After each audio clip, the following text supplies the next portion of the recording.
I think it is proper to do things right.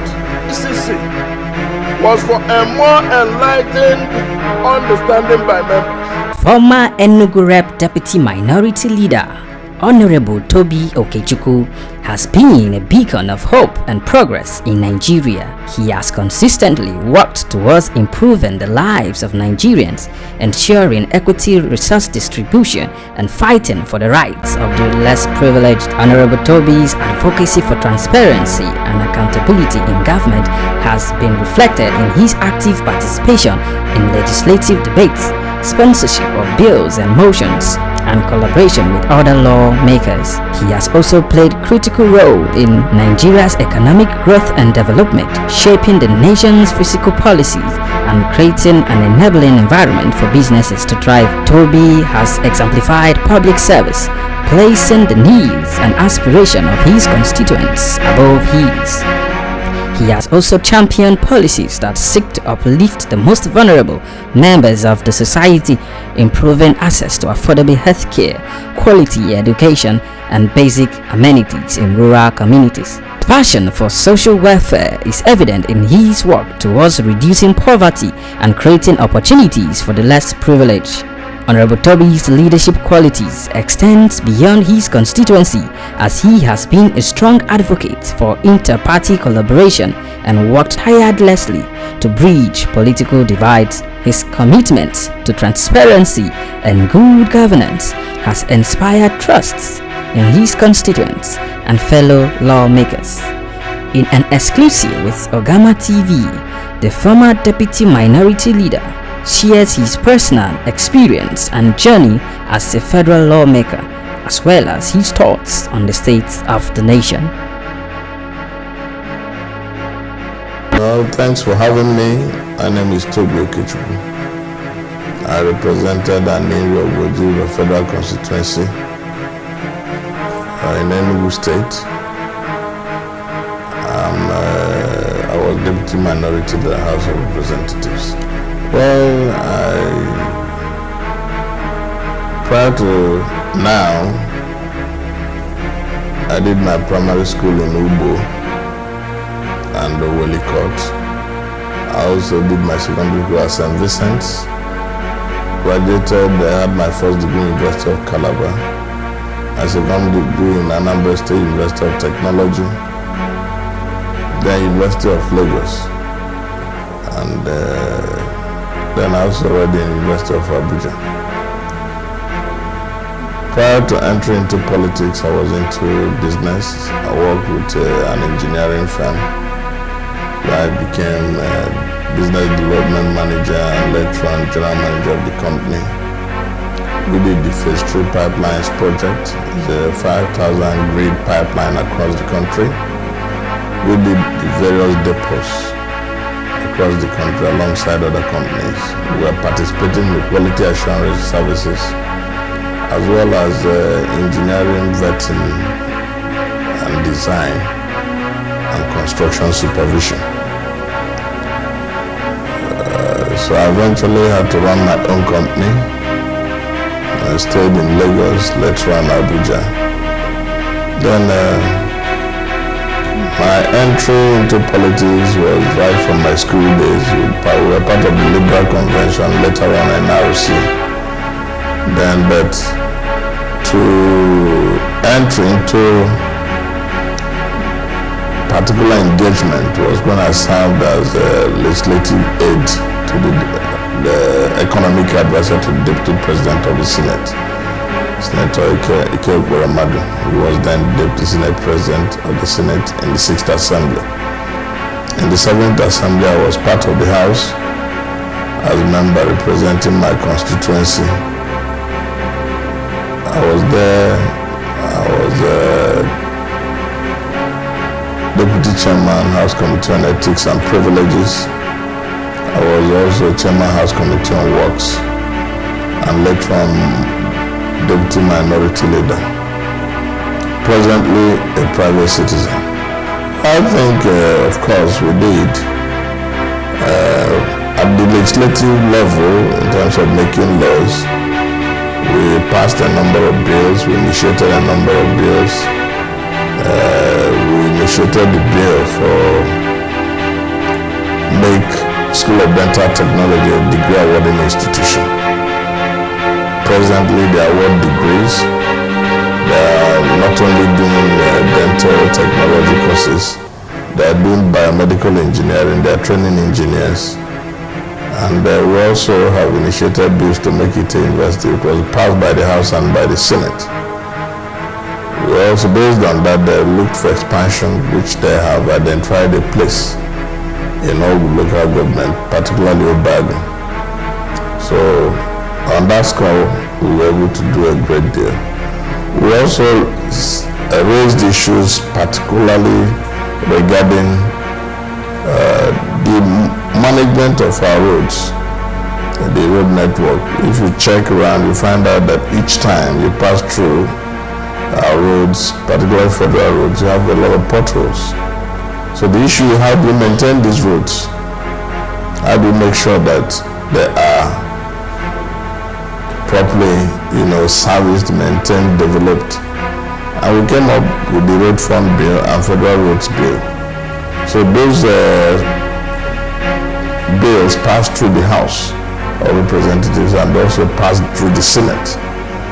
So it was very impactful. As a matter of fact, a college of agencies of government, about 27 of them, including Central Bank of Nigeria, Attorney General's Office, Ministry of Justice, CBN, NNPC, Road Transport Workers, Ministry of Work, Nigerian Society of Engineers, they all pulled together, and for the first time, we had an opportunity to have an assemblage of people who were stakeholders. And that was the first time it was happening in Parliament. We agreed on the bills and made the draft we had to take, we had to go with. Then we were also able to pass the current act, which made it possible for Nigerian engineers to avoid quackery. And it was signed into law by the Mr. President. So we have also had a lot of bills, which were jointly constitutional bills, which have been passed and signed by Mr. President. And of course, during the appropriation, we were also very impactful legislatively to represent our constituency. And that is why we have so many projects going on in our place. On the various activities that I undertook during my days in Parliament, particularly when I was Chairman House Committee on Works, I'm an honorary fellow of Nigerian Society of Engineers. There are not more than 20 of them in this country, and that was because of being part of my legislation in Parliament. The current act was passed, and they can deal with anybody who is practicing engineering without license.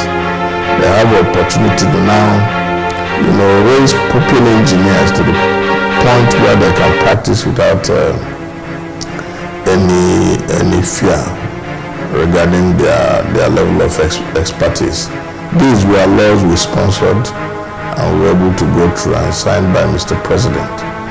So I think we are in good shape in that score. Then we were also aware that we came from a rural setting. If you had come to our place prior to our entry into legislative assemblies, what are the Senate and the House of Representatives, you can't recognize our place. You can't say that there is any road, that is up to, we had up to 20 kilometers of asphalted road in our area. But we changed that narrative. So a lot of things have happened, both in education, in road construction, electricity, medical interventions, and a host of other things. So we have done a great deal in changing the narrative in our place. And if we remove what we've done from what other bodies are bringing, we find out that we did our best to change the place. check any developmental project in our area, whether it's Old Enugu Port Harcourt, whether it is Oji Awgu, whether it's name Burundi, whether it is 9th Mile 82D, then whether it's Old Enugu Port Harcourt Road. These were direct things we did with our signature. We signed them off in terms of attracting them, convincing people who are working in government to make sure that those things were done. We saw that they were funded. And you can see that earlier today we had gone for an inspection of the Old Enugu Port Harcourt. It's a 42-kilometer contract. They have done just about 19. But whether in or out of government, we make sure that we push them to make sure that those things are done. Then we had also rural interventions in roads. We did in Uguaba, we did in Ache, we did in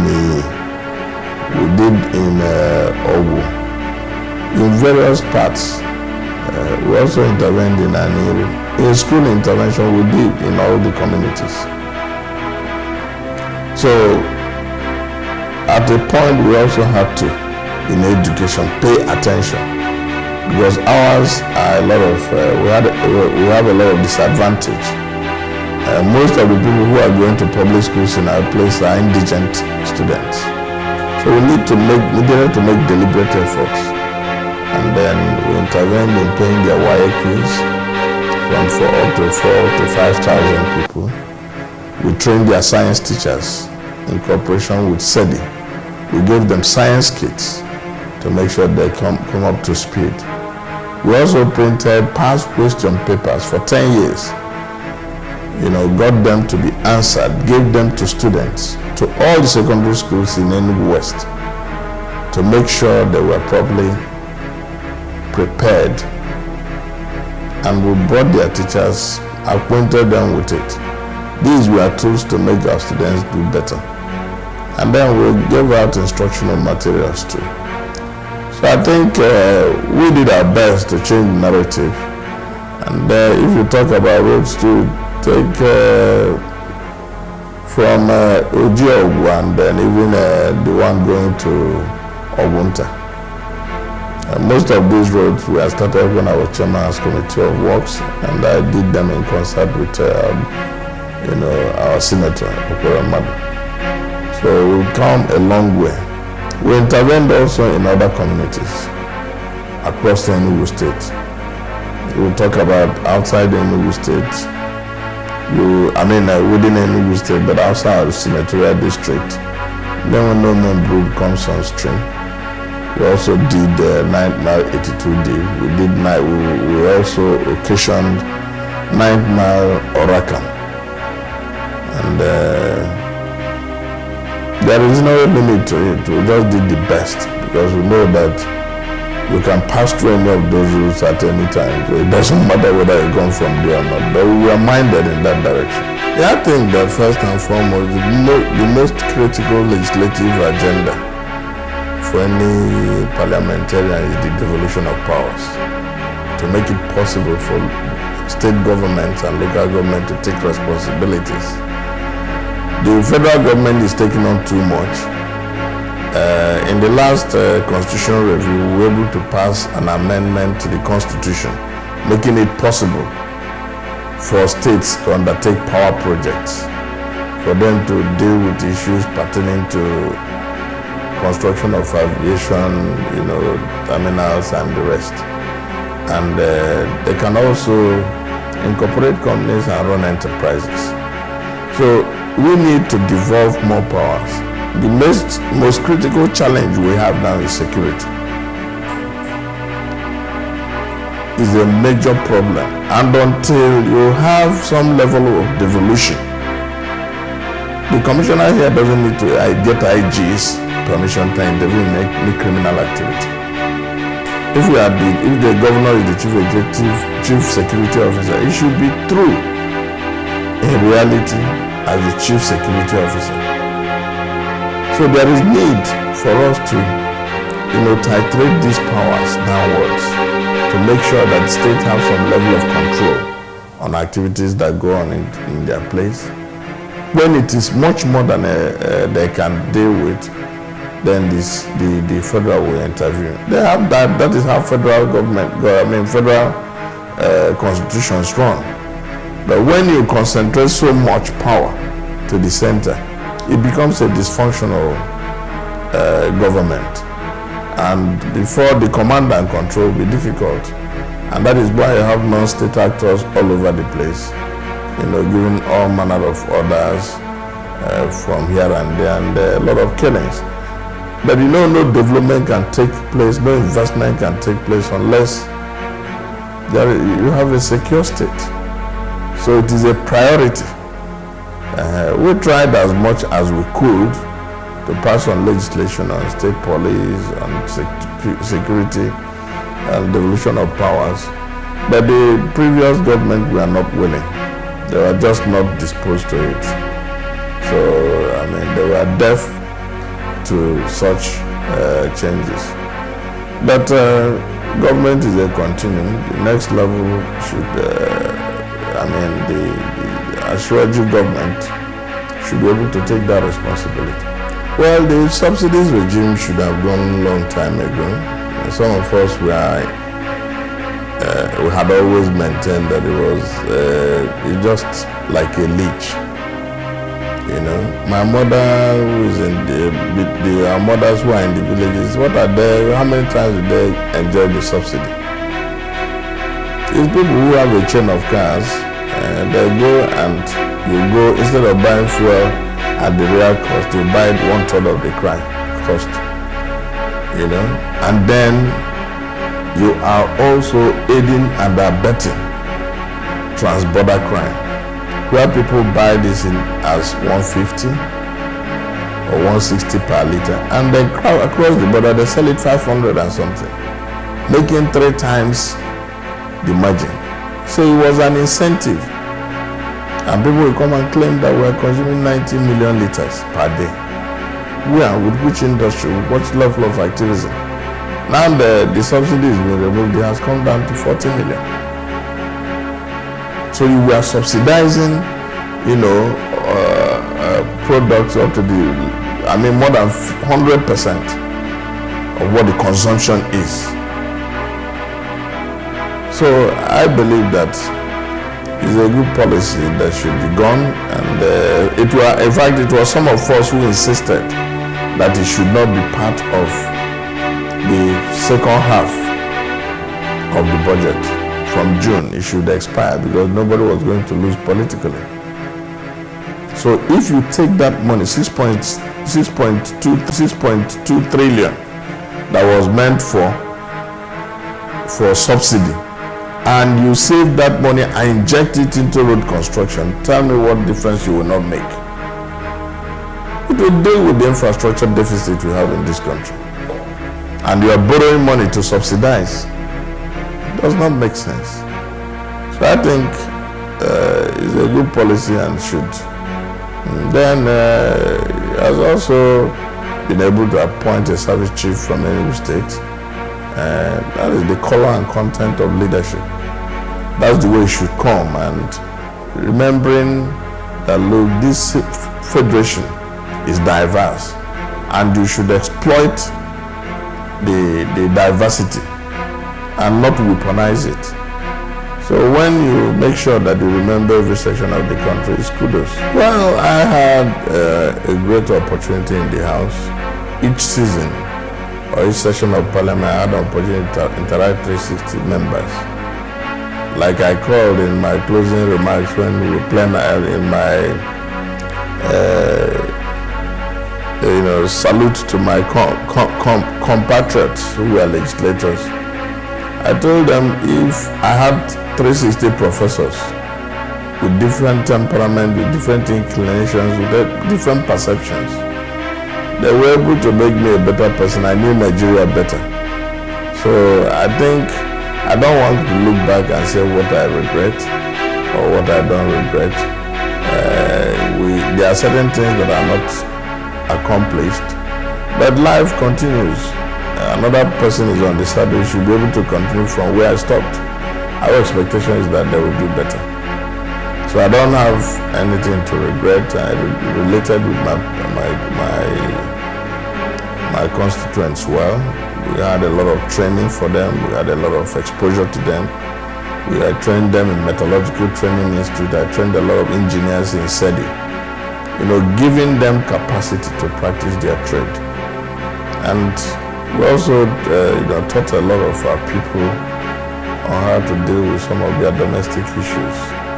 So we had a helicopter view of the federal constituency, because we were rural people. I never started school until I was 8 years. And having done that, we were the people who experienced village life. So we know what it means. So if there are improvements to be made, we are the people who could make it. And that had a lot of influence, had a lot of impact in how we related with them. And I'm happy that when I was living, they were full of kudos. There are people who might feel different and for one reason or the other. But once I became a legislator, I represented everybody. It does not matter whether you voted for me, and there is no science to know who voted for me or not. But I was willing to represent and fully well. Most of the challenges came by way of expectation. Because we came from a rural setting and we were minded towards the development of our people. Once your problem starts when you start a project in a particular community. The next one is that the other community begins to ask you where is their own. They have ignored or neglected them, not knowing that they don't have capacity to do them all the time. So that you take it as it comes, because they wouldn't be making the demands without if they had the opportunity. Two is that to a large extent, because the federal legislators were intervening, it was now taken for granted that even rural development became their brief. Local government chairmen went asleep. The legislators were now being judged by the projects they bring. And that was because we had creative ways to intervene. But you find out that even when you do rural road, the next thing is that this had nothing to do with federal government. So one way or the other, you now started doing things that ordinarily should be done by the local government or even by the state government. But we took it as it came, and it was not a challenge, it was a challenge of being able to meet the expectations of your people. Two is in some jurisdictions, the measure of a legislature is the number of bills, the number of motions, and then how influential in the parliament. But our own could be different because of the level of our development, because of the level of dependence. You will see most members or a good number of your constituents asking for help in school fees, asking for assistance in burials, asking for assistance in child dedication ceremonies, assistance in wedding, repairing their cars. These are not matters that come up in other jurisdictions. But you will understand that those demands are made because they hadn't. If they had, they wouldn't. So we just do as much as we can. But as you know, that keeps a run on your pocket too. And when you don't do it, people take it to mean that, you don't wish them well. I was trying to thank my people the other day on the goodwill they extended to me throughout my tenure. And one of my constituents, a former councillor from Ogunta, now initiated, he wrote a piece and said that, people are praising me for my tenure, but they've forgotten that some of them who sacrificed for us have not been remembered. And his problem was that I was not able to attend the burial of one of the parents, you know, and that he was writing on that piece that he brought, even the red wine he brought for me. So they may not be able to understand that, look, you may not have a time to do that at that time. He has also forgotten that I built a school in their place. He has also forgotten that prior to me being a member of the House of Representatives, and Senator Kurama is represented as a senator, they could go to their place through another local government. But now we made it possible. Got a road of about 13 billion awarded, and right now they have one of the best roads accessing their community. So sometimes it does not matter whether you have tarred a road. If you have not tarred somebody's pocket, then you are in a deep problem. So that is by the way. These are challenges that come with underdevelopment. But we are happy to get by them. It doesn't make us angry. We're just happy, helping as much as we can. What is next that I return? I'm a private citizen. I'm trying to make effort to get back to business. So I've always been very active in business. So I go back there, apply my trade, and then see how we go from there. Because it's an opportunity to look back, reflect on what has happened, and see where you could have done a better job. But more importantly, we follow up on the interest of our people, out of public office or not. We cannot leave these roads we've attracted. We cannot leave some of the things that are ongoing. Earlier today, you saw that we went to Enugu Port Harcourt. We continue to follow the contractors, continue to make sure that we use our contacts to make sure that the project is not abandoned. So I'm in good shape, and I just graduated. I just finished my coursework on public policy at MS Public Policy. So I finished my project. Once I defend, I might go on to make some more progress in reading if I don't get too old.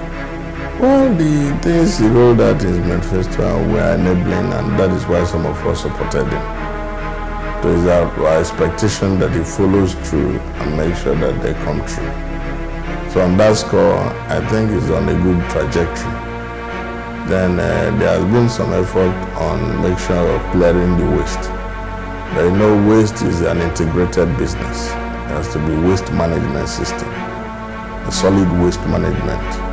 So it has to be you make sure how do we dispense this, and if we can recover some of the waste to wealth, make them, create some wealth out of it, the better for everybody.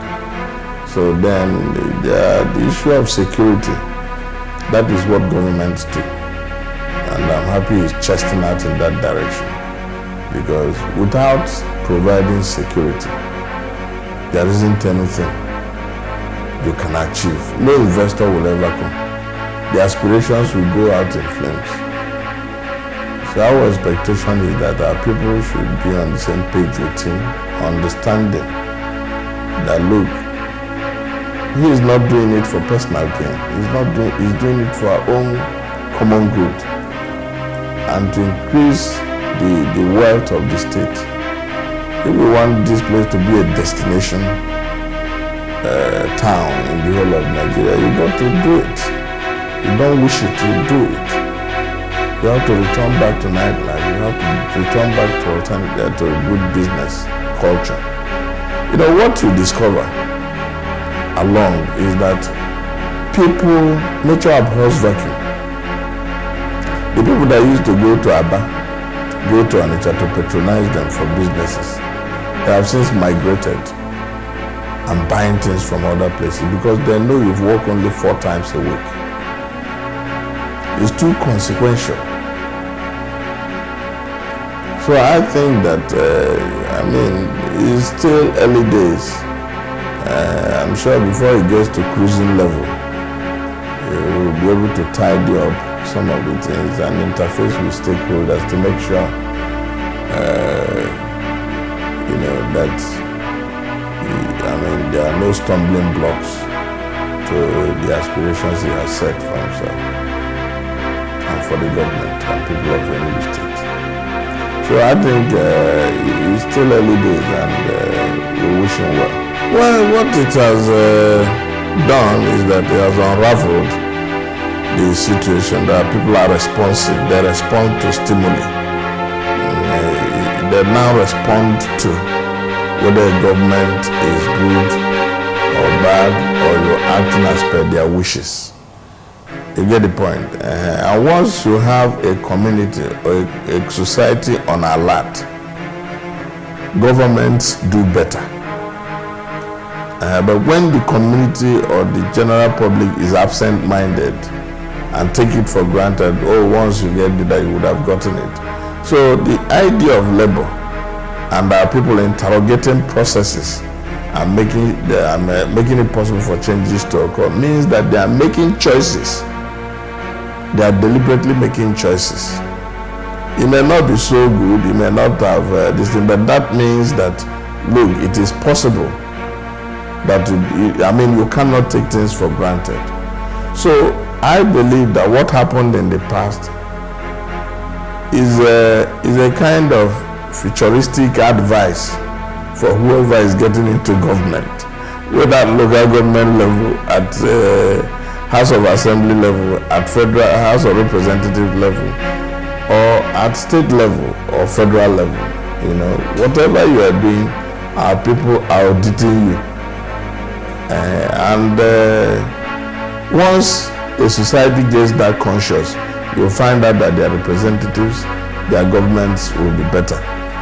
So I believe that what the tsunami or whatever may has happened could be qualified in the direction.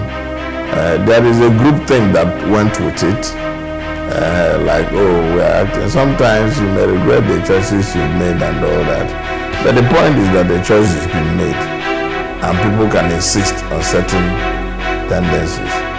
But you can also see a Enugu situation where, after making some choices at federal elections, the state reversed and retooled itself because somebody probably had a message to deliver that is distinct, which is not common in this jurisdiction. So you have a checklist of how you can mark him. When you give a promissory note, people what you do in elections is to give hope. People tend to believe in you, and the best thing you can do is to deliver on them. But when you come empty, you will tend to muddle through because you have nothing to aspire to. So for me, my take on the elections is that choices has been made.